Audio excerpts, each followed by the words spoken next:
Bem-vindas, bem-vindos ao nosso encontro de reflexão bíblica. Nosso texto de hoje é o Evangelho de Lucas, capítulo 12, versículo de 35 a 40. E para essa reflexão, a gente conta mais uma vez com a participação do professor Jung Mussung, teólogo, que nos propõe como chave de leitura: bem-aventurados os que sempre são vigilantes contra a injustiça. A gente pede que você que está nos acompanhando compartilhe esse encontro naqueles canais de rede social que você acha que pode se interessar por uma reflexão crítica dos textos bíblicos. Vou fazer a leitura do Evangelho de Lucas aqui na minha tradução, diz o seguinte: estejam com os rins cingidos e com as lâmpadas acesas. Sejam como homens que estão esperando o seu senhor voltar da festa de casamento. Tão logo ele chega e bate, eles imediatamente vão abrir a porta. Felizes dos empregados que o senhor encontra acordados quando chega. Eu garanto a vocês, ele mesmo se cindirá, os fará sentar à mesa e passando os servirá. E caso ele chegue à meia-noite ou às 3 da madrugada, felizes serão se assim os encontra. Mas fiquem certos, se o dono da casa soubesse a hora que o ladrão iria chegar, não deixaria que lhe arrombassem a casa. Vocês também estejam preparados, porque o Filho do Homem vai chegar na hora em que vocês menos esperarem. Jung, é uma passagem conhecida como o dos empregados vigilantes, né? Aqui na minha tradução, está traduzido por acordados, esperando, preparados, mas é em torno dessa temática, essa reflexão de hoje? É isso. Primeiro, né, vamos colocar assim, essa semana, né, o Evangelho está ligado à questão do Dia dos Finados, que termina dia 2, né? E aí, então, o Evangelho de Lucas, na sequência que a gente está assistindo, estava lendo Lucas, né, muda um pouco, né? A gente foi para, estava na frente, voltou para capítulo 12. Por quê? Para dizer que nós estamos na época do finados. E daí, normalmente, as pessoas associam essa vigilância com o dia do juízo final, ou você morreu, você está preparado, você não sabe quando vai morrer. Então, normalmente, essa é a interpretação que as pessoas usam. E eu proponho uma outra chave de leitura, porque na época, quando Jesus está falando, e Lucas coloca essa narrativa, não tem dia dos finados, né? Então, é outra perspectiva. E aí, o que Jesus está discutindo? O Lucas coloca na sequência dos evangelhos. Está falando um pouco como é que a gente enfrenta a vida.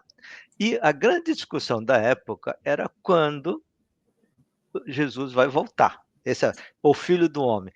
É a expectativa que muita gente no século XIX, também ainda agora no século XXI, se discute quando Jesus está voltando, quando voltar, então, esperando a volta de Jesus. E aqui, no Evangelho de Lucas, Jesus está falando da volta do Filho do Homem para realizar o quê? A expectativa do reino de Deus.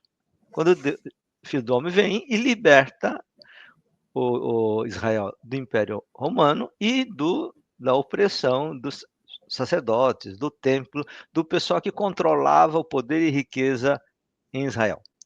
Ponto. Dentro desse contexto, é que a gente tem que discutir o problema de quando é.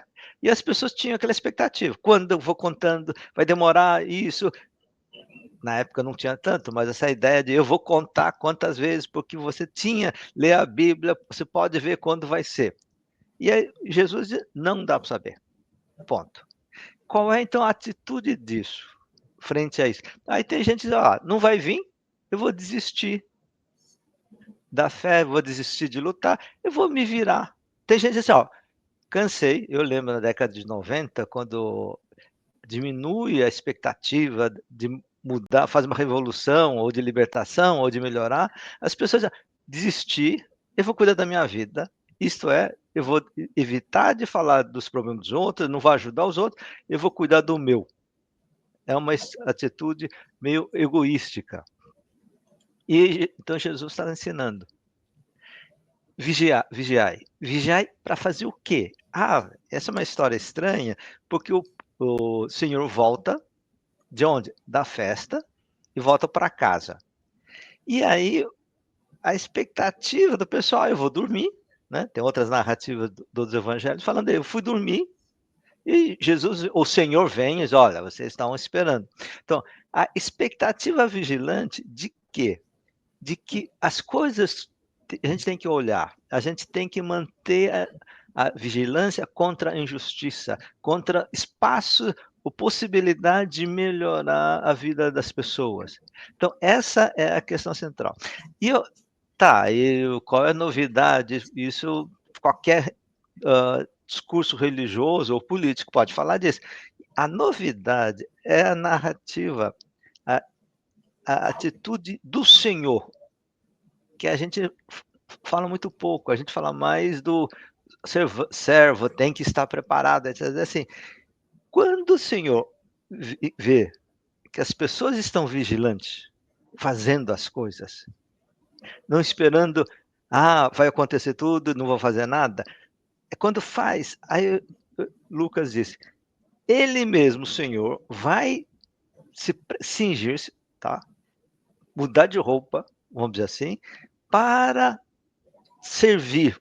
Vocês, os servos, vão se colocar-se na mesa, o Senhor vai colocar eles à mesa e o Senhor vai servi-los.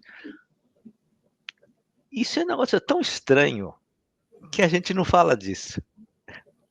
Porque não faz sentido como o servo vai ser tratado pelo Senhor e o Senhor vai tratar o servo como ele fosse o servo. Isto é, no reino de Deus as coisas mudam. Aquele que é servido, serve não porque é obrigado, mas porque se sente igual. Então, porque o Senhor ficou contente que os servos estavam lá. Nossa, vocês são meus fiéis. Então, para mostrar isso, que você é especial, daí a ideia aparece a tradução fala, felizes os servos, ou aqui nessa tradução que eu estava lendo, aqui do servo, desculpe, o Evangelho, a tradução do CNBB fala felizes os empregados. Normalmente se diz bem-aventurado os servos, né? Então, quer dizer, a noção de bem-aventurança é aquele que é salvo. Você estava sofrendo, bem-aventurado os pobres, bem-aventurados que lutam pela justiça. Então, essa narrativa, esse ensinamento sobre se você se mantém fiel, continuando a lutar, ajudando uns aos outros, Deus está. O Senhor está e vai nos servir e nós vamos servi-los ao mesmo tempo, juntos. Então, a resultado da pergunta, quando o Senhor, o Filho de Deus, vai voltar, o que Jesus está dizendo, toda vez que nós estivermos lutando pela justiça, sem esperar, nós estamos fazendo por causa disso. Não, faz porque você é vigilante, está preocupado com o sofrimento do outro, o Filho do Homem já está presente. O Filho de Deus, o próprio Espírito de Deus entre nós. É o que o Evangelho sempre fala, né? Quando dois ou mais estiverem juntos, amando uns aos outros, o Espírito de Deus está. Quando vai? Não, já está. Você tem que ver isto. Essa é o ensinamento. Então, quando é que será o dia do juízo, em termos, né? Dia do juízo é quando nós unidos, lutando pela justiça, Deus está presente entre nós e no final da história da humanidade, a gente vai ver isso claramente. Essa é a ideia.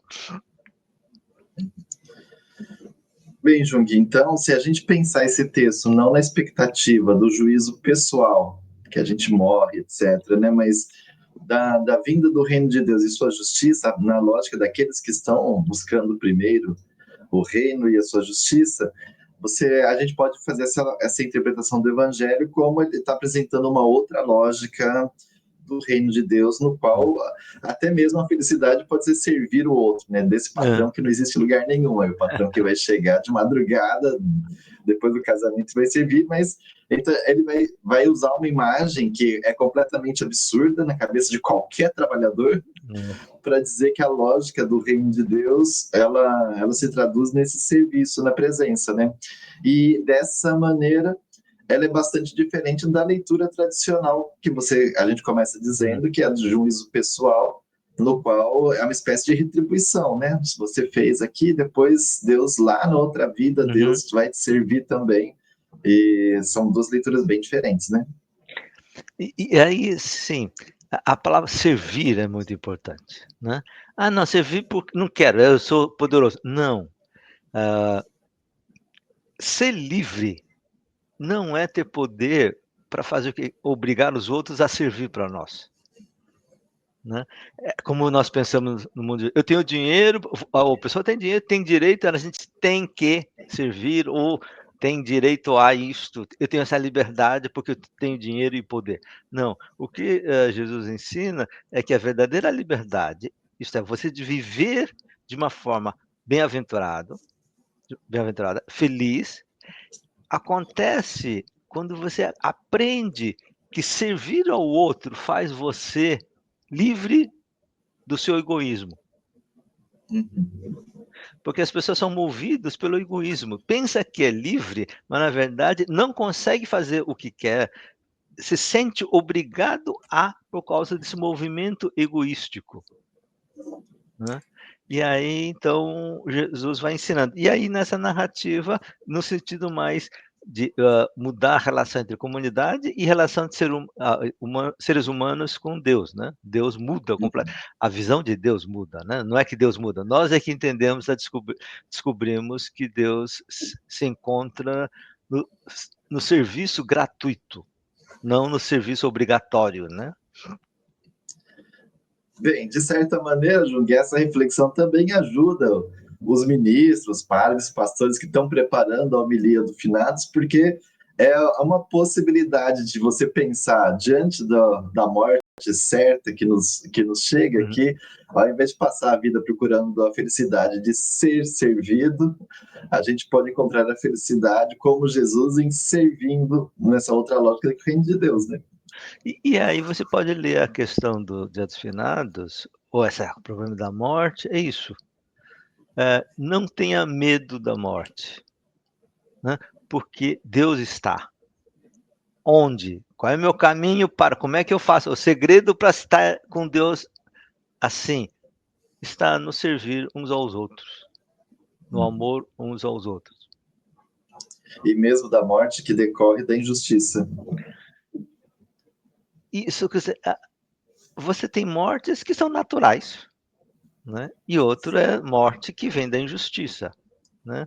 A pessoa morreu, tá, você tem assim, morreu por como? Qual a causa? Porque não teve fome, não teve acesso à medicina, à injustiça, a opressão leva as pessoas, a pessoa se sente oprimida, a pessoa vai se matando, sendo morto antes do tempo, né? E como é que a gente luta contra isso?